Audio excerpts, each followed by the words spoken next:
there, I'm Cortana, and I'm here to help. It wants me to install Microsoft Edge on my phone. The outside of the laptop is made out of aluminum and the inside is made out of this soft touch carbon fiber surface, which I thought would get fingerprints all over it, but it's actually a really nice finish. This configuration has a 4K touchscreen with insane color accuracy that gets bright enough to be perfectly visible outdoors. The hinge is good, but not a little stiff, and there's nothing to hold on to while opening the laptop, but it's not a huge deal.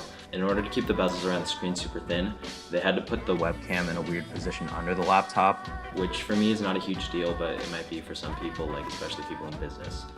So the battery life for a 4K laptop is actually pretty impressive.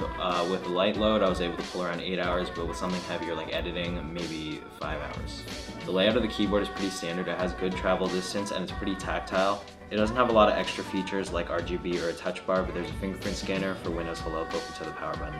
The fingerprint scanner is pretty fast, but it doesn't work sometimes, and then you have to reboot the system to get it to work again, but this could probably be fixed by a software update. The trackpad is probably the best you're going to get on a Windows laptop. It's really good, but it still doesn't hold up to Apple's trackpads.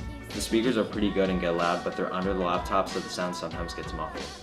The port selection for a laptop this thin in 2018 is pretty good, but I wish I had more USB-C Thunderbolt ports and a DisplayPort instead of HDMI.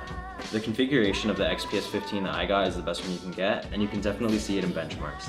The 6-core i9 makes everything on the laptop super quick, and the 1050 Ti makes rendering fast and playback smooth, and under a full load the laptop's fans can get too loud. Although it's not a gaming laptop, it'll be able to play most games smoothly with reduced resolution.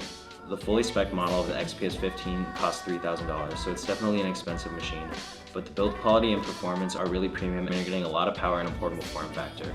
Thanks for watching this video, and I'll see you in the next one.